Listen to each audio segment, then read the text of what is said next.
T20 world cup का बुखार चढ़ने लगा है और डिफेंडिंग चैंपियन भारत जो इस बार श्रीलंका के साथ मेजबानी भी कर रहा है, तो जाहिर है सबकी नजरें उसी पर हैं। बिल्कुल।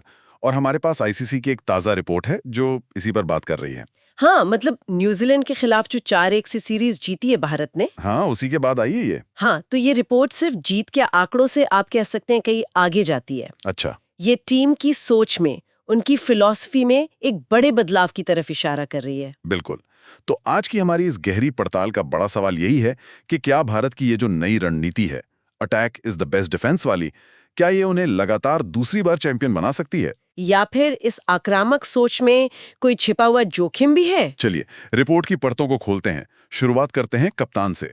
सूर्य कुमार यादव, उनके लिए ये पहला बड़ा आईसीसी टूर्नामेंट होगा बतौर कप्तान। रिपोर्ट उनके बारे में क्या कहती है? तो रिपोर्ट की शुरुआत ही कप्तान से होती है और एक बहुत दिलचस्प बात सामने आती है। हाँ, वो एक दौर था जब रन नहीं बन रहे थे। बिल्कुल, लेकिन उन्होंने हाल ही में जो 63 रनों की पारी खेली, उसके बाद उनका एक बयान है जो उनकी मानसिकता को दिखाता है। उन्होंने कहा, जब आप टीम को लीड कर रहे हो तो रन बनाना हमेशा अच्छा लगता है। मतलब आप एक मिसाल बनकर नेतृत्व करना चाहते हैं? ठीक वही।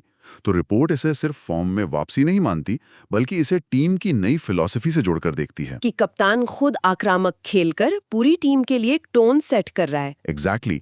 रिपोर्ट में कहा गया है कि पिछले साल जब उनके रन नहीं बन रहे थे, तब भी वो मानसिक रूप से शांत थे, अपनी प्रक्रिया पर भरोसा कर रहे थे। अच्छा। और ये जो मानसिक मजबूती है, ये अब उनकी कप्तानी में झलक रही है। वो टीम को ये संदेश दे रहे हैं कि नतीजा चाहे जो भी हो, हमें अपने आक्रामक खेल से पीछे नहीं हटना है। और यही निडर सोच हमें अब पूरी बल्लेबाजी लाइनअप में दिख रही है ना? हाँ, खासकर टॉप ऑर्डर में, जो इस रिपोर्ट के हिसाब से भारत का सबसे बड़ा हथियार है। अच्छा, तो इस रिपोर्ट में टीम की सबसे बड़ी ताकत किसे बताया गया है? क्या ये बल्लेबाजी ही है या कुछ और है? नहीं, कोई हैरानी की बात नहीं है, ये बल्लेबाजी ही है। लेकिन रिपोर्ट सिर्फ ये नहीं कहती कि बल्लेबाजी मजबूत है, वो बताती है कि बल्लेबाजी का जो तरीका है वो ही बदल गया है। तरीका बदल गया है मतलब यहाँ से इस विश्लेषण का सबसे दिलचस्प हिस्सा शुरू होता है। रिपोर्ट कहती है कि भारत ने T20 को वनडे की तरह खेलना एक तरह से पूरी तरह से छोड़ दिया है। अच्छा। अब रणनीति विकेट बचाने की नहीं है, बल्कि पहले 6 ओवर में ही मैच का नतीजा तय करने की है। भले ही इसमें 1-2 विकेट जल्दी गिरने का जोखिम हो। बिल्कुल, यही तो बड़ा बदलाव है। ये तो बहुत बड़ा बदलाव है। पहले हम शुरुआती ओवरों में पारी को जमाने पर ध्यान देते थे। इसका मतलब है कि ईशान किशन और अभिषेक शर्मा को पूरी तरह से खुली छूट दे दी गई है। पूरी तरह से। ईशान किशन की जो 43 गेंदों पर 103 रनों की पारी थी, उसका रिपोर्ट में खास जिक्र है। हाँ, वो तो कमाल की पारी थी। लेकिन सिर्फ स्कोर का जिक्र नहीं है, उसका विश्लेषण किया गया है। 43 गेंदों में 103 रन, मतलब लगभग 240 का स्ट्राइक रेट। हर गेंद पर हमला। हाँ, ये दिखाता है कि वो सिर्फ बाउंड्री नहीं ढूंढ रहे थे, वो हर गेंद पर हमला कर रहे थे।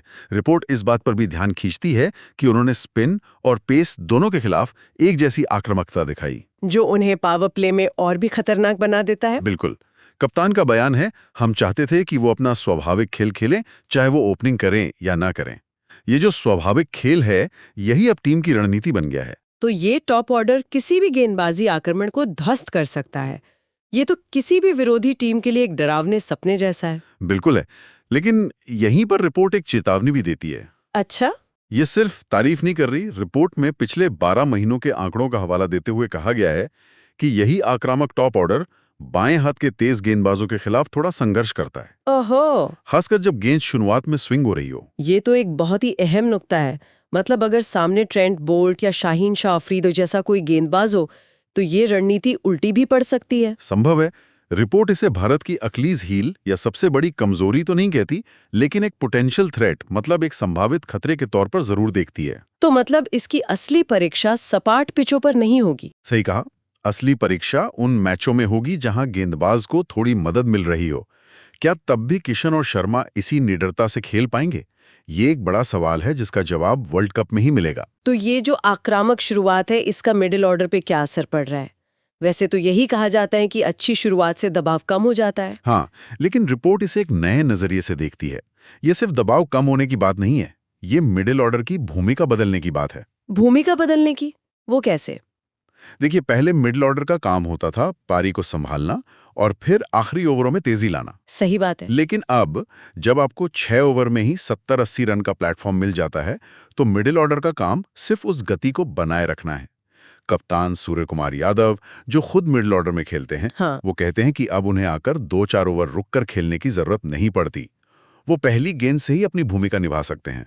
तो पूरी बल्लेबाजी इकाई एक सिंगल आक्रामक यूनिट की तरह काम कर रही है। बिल्कुल। ये सब सुनने में तो बहुत प्रभावशाली लग रहा है। मतलब बल्लेबाजी की रणनीति एकदम साफ और खतरनाक नजर आ रही है।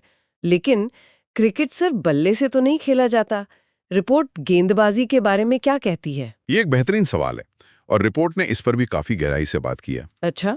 बल्लेबाजी की तरह गेंदबाजी में भी एक स्पष्ट रणनीति दिखती है और वो है विकेट लेने की सोच। मतलब रन रोकने से ज्यादा विकेट चटकाने पर ध्यान है। हाँ, रिपोर्ट के मुताबिक भारत अब बीच के ओवरों में विकेट लेने पर ज्यादा ध्यान दे रहा है, खासकर स्पिनर्स के जरिए। अच्छा, तो घरेलू मैदान पर स्पिनर्स की भूमिका अहम होने वाली है।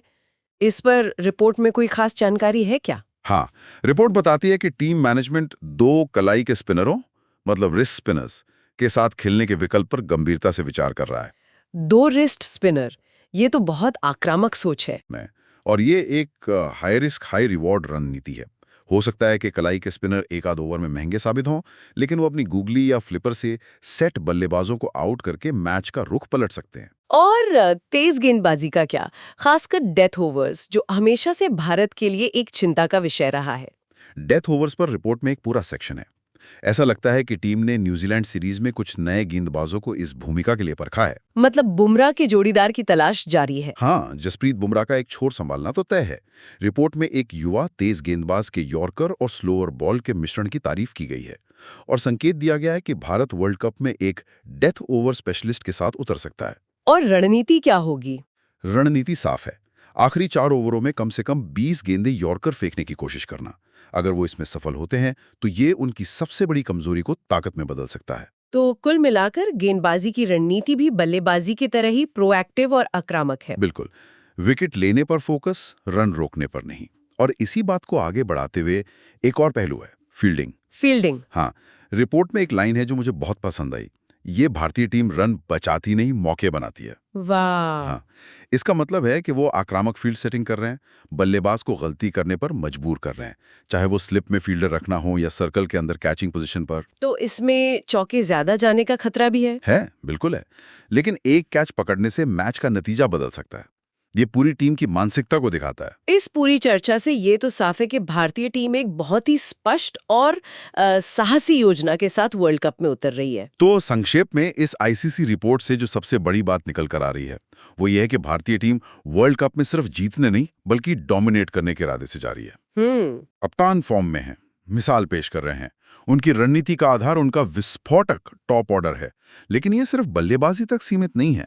नहीं, गेंदबाजी में विकेट लेने की भूख और फील्डिंग में मौके बनाने की कोशिश। हाँ, ये सब मिलकर एक ऐसी टीम बनाते हैं जो मैच के हर पल को कंट्रोल करना चाहती है। हाँ, ये एक चैंपियन टीम की निशानी लगती है। लेकिन इस पूरी रिपोर्ट को समझने के बाद एक सवाल मेरे मन में लगातार घूम रहा है। पूछिए। हमने बात की कि ये रणनीति हाई रिस्क हाई रिवॉर्ड है। बल्लेबाजी में आक्रामकता, गेंदबाजी में विकेट की तलाश, ये सब तब बहुत अच्छा काम करता है जब आपका दिन हो। सही बात है। लेकिन वर्ल्ड कप जैसे नॉकआउट टूर्नामेंट में जहां एक खराब दिन या एक खराब सेशन आपको टूर्नामेंट से बाहर कर सकता है। आप प्लान बी की बात कर रही हैं। बिल्कुल। रिपोर्ट में इस आक्रामक प्लान ए का तो बहुत विस्तार से जिक्र है, लेकिन क्या इसमें किसी प्लान बी या वैकल्पिक रणनीति की कोई बात की गई है? नहीं। मान लीजिए किसी बड़े मैच में भारत 20 रन पर 3 विकेट खो देता है, तो क्या उनके पास पारी को संभालने और एक सम्मानजनक स्कोर तक पहुंचने की कोई योजना है? या अगर उनके मुख्य स्पिनर महंगे साबित हो रहे हों, तो क्या उनके पास रन गति पर अंकुश लगाने का कोई दूसरा तरीका है? हाँ, रिपोर्ट इस प्लान बी पर पूरी तरह से चुप है। ये एक बहुत ही जायज और महत्वपूर्ण सवाल है। और शायद यही एक विचार है जिसके साथ हम आज की चर्चा को समाप्त कर सकते हैं।